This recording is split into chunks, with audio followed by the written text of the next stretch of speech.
you now have some experience coding documents and PDFs.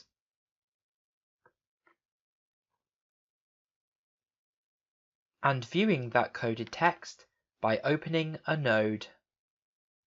The process for importing other kinds of data is similar.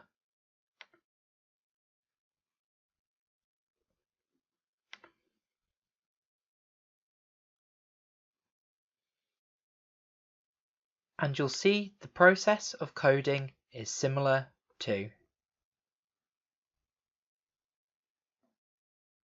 When you open a node, the default view is the reference view.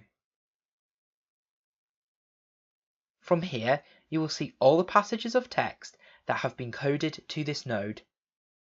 You'll also see a time span where audio or video have been coded.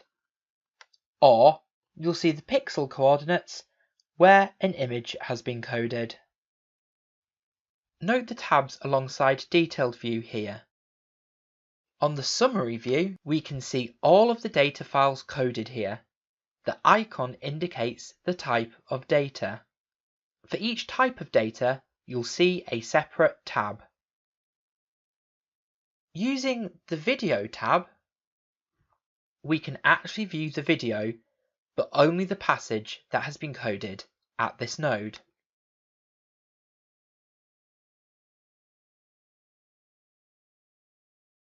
Using the Picture tab, you'll also see a thumbnail of every picture coded at this node. By clicking on the thumbnail, you will see which portion of the picture has been coded here. In this case, the coder has selected these recently built vacation homes. This particular portion of this picture is the most relevant to real estate development. This is a similar view for coded PDF files.